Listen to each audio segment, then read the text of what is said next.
Hello दोस्तों, welcome back to the our YouTube channel education by Vivek. तो आज की इस वीडियो में हम देखने वाले हैं क्लास 10 का एक बहुत ही खूबसूरत सा चैप्टर जिसका नाम है द थीफ स्टोरी। तो इस स्टोरी का मतलब बहुत ही अच्छा सा एक कंक्लूजन में निकलेगा। मैं कंक्लूजन नीचे लेके आया हूँ, जो आपको पता है मैं हर वीडियो में लेके आता हूँ, लेकिन बहुत अच्छा कंक्लूजन निकलेगा, देखेगा और आप में भी अच्छा लगे आपको। चलिए आइए देखते हैं। तो the thief story is written by, पहली बात तो अपना यहाँ पे जो राइटर के ये इस चैप्टर के नहीं, इंग्लिश के जितने भी चैप्टर हैं उन सभी के राइटर्स के नेम एक बार अपने कॉपी में अलग से नोट करके उन्हें लर्न कर लीजिएगा, और इसको लर्न हो जाए वो कमेंट में कर दीजिएगा आंसर, ठीक है। और तो चलिए आगे बढ़ते हैं। The story is about a young 15-year-old boy. ये स्टोरी एक 15-year-old बॉयज़ की है जिसका नाम हैरी सिंह है। Who who befriended people in order to rob them। वो मतलब पहले क्या था कि ऐसे अनजाने लोगों को अपना दोस्त बनाता और फिर उनको लूट के चला जाता था। वन डे ही मैट अनिल, एक दिन वो अनिल से मिला ड्यूरिंग अ रेसलिंग मैच। ये इसका मतलब क्या होता है? इसका मतलब होता है मतलब जो बॉक्सिंग वगैरह के मैच नहीं होते वो मैच इसके बीच में वो से मिला।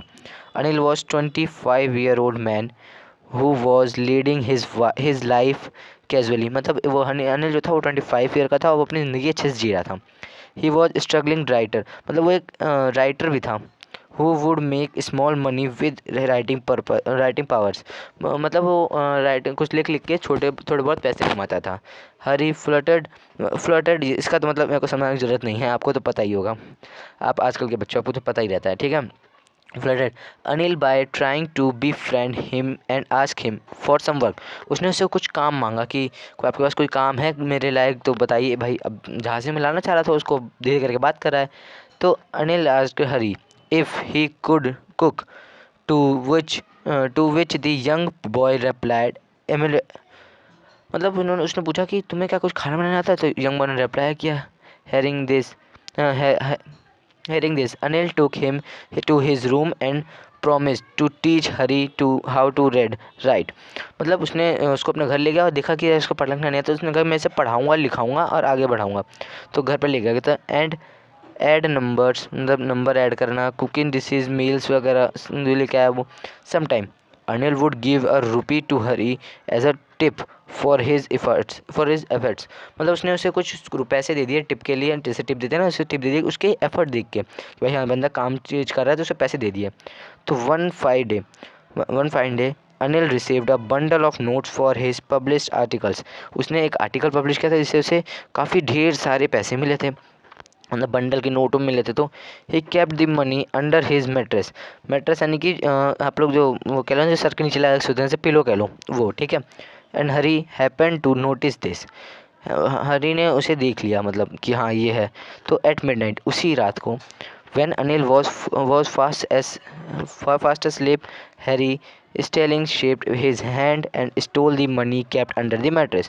जब देखा कि अनिल सो गया है कि एकदम गहरी नींद में, तो हैरी गया और उसने उनके वहाँ से नीचे से अपने पैसे निकाल लिए। He immediately left for his railway station to board a train to Lucknow. वो तुरंत रेलवे स्टेशन की ओर भागा और वहाँ से एक लखनऊ की ओर जाने के लिए ट्रेन को इंतज़ार करने लग गया। Unfortunately he miss the train and wandered across the stale, मतलब उसने अनफॉर्चुनेटली उससे ट्रेन जो थी वो मिस हो गई थी। As it pouring heavily he got drenched completely, मतलब वो बिल्कुल थक सा गया था कि यार मैंने चोरी तो कर लिया, ट्रेन भी नहीं मिल रही है तो अब वो करे क्या? हरी स्टेशन बेचारा बैठा हुआ था। सोन he began to feel against and was regretfully for stealing money from an honest man like Anil. उसने देखा कि यार मैंने अनिल से पैसे चुराए हैं, जो कि एक ईमानदार व्यक्ति है, मैंने उससे पैसे चुराए हैं, मतलब उसे दिल मान नहीं रहा था, तो बट वो फिर भी काम था वो उसका। वो ट्रेड हिम सो वेल, जिसने उसे बहुत अच्छे से वो किया था, ट्रीट किया था। ही फेल्ट गिल्टी, उसने गिल्टी महसूस किया for cheating Anil who taught him how to read and write his name and add numbers, कुछ मतलब जिसने उसे पढ़ाया था। Suddenly Hari Singh had change of heart and he decided to return to Anil. उसने उसका मतलब दिल नहीं माना कि यार मैं चोरी करूँगा, अच्छा नहीं लग रहा। उसने अपना प्लान चेंज किया, वापस गया घर पे, अनिल को पैसे रिटर्न किए। All through the note had become सूजी, मतलब सूजी ड्यू टू रेन, मतलब बारिश भी हुई थी और उसके से जो नोट थे वो गीले हो गए थे। ही kept the money in the same spot from where he retired it, मतलब जहाँ से उसने उसे उठाया था उसे वापस वहीं पैसे रख दिए। The following days when he woke up, जब वो उठा अनेक से जब वो उठा, he found Anil was normal as usual, Anil रोज की तरह नॉर्मल था। तो the young man offered Hari 50 rupees and said that he had rightfully earned it। मतलब उसने देखा कि जब अनिल सुबह उठा, मतलब बिल्कुल नॉर्मल पर्सन की तरह अपने बिहेव कर रहा था जैसे वो रोज़ करता है, तो उसने हरी को 50 रुपीज़ भी दिए।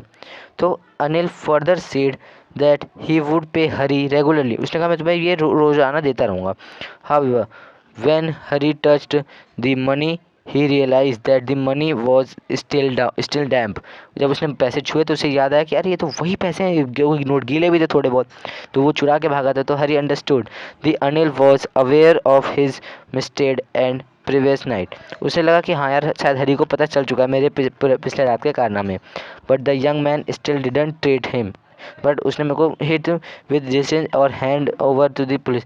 बट इसने मेरे को पुलिस के पास नहीं भेजा, मतलब जेल में नहीं डालने की कोशिश की नहीं मेरी, बल्कि मेरी उसको मजबूरी को समझाओ, मेरे साथ अच्छा बिहेव कर रहा है, तो ये अच्छा है। On the country Anil promise to teach Hari to write full sentence. उसने प्रॉमिस किया कि मैं तुम्हें रोज़ ऐसे पढ़ाऊंगा, तुम्हें पूरे पूरे सेंटेंस लिखना भी सिखाऊंगा। आफ्टर द इंसिडेंट, उस इंसिडेंट के बाद Hari Singh was filled with gradient and respect for Anil. उसके मन में मतलब अनिल के लिए एक अलग सी रिस्पेक्ट से बन गई थी। And he decided to made his way and become a noble human being like Anil. उसने फैसला कर लिया कि मैं एक अच्छा आदमी बनूंगा अनिल की तरह आगे चल के। तो इतना था हमारा चैप्टर और ये एक छोटा सा कंक्लूजन है। तो आइए देखते हैं the thief story focus on human values and relationship which are significant in our life and how those value have the power to change an individual. कि हम किस तरीके से एक व्यक्ति अचानक से चेंज हो सकता है। और आज मैं कुछ क्वेश्चंस लेके आया हूँ, तो प्लीज़ थोड़ा रुकिएगा आप लोग। ये कुछ छोटे मोटे क्वेश्चन है जो frequently asked question from CBSE class 10th English the thief story, क्योंकि थीफ स्टोरी चैप्टर से हम ज़्यादातर पूछे जाते हैं बार बार। तो पहले तो ये who is the author of the thief story मैंने आपको स्टार्टिंग में बताया था, ठीक है। तो ये आप लोग कर लेंगे। इसका यहाँ पे अच्छा आंसर भी मैं लेके आया हूँ, तो कोई बात नहीं, आंसर आपके पास है सारे 1 2 3, जैसे कि ये आपके पास आंसर हैं, ठीक है, आंसर आप लोग कर सकते हैं। तो इतना ही था बस। थैंक्स फॉर वॉचिंग, और इस वीडियो को लाइक एंड शेयर जरूर करिएगा। So thank you for watching.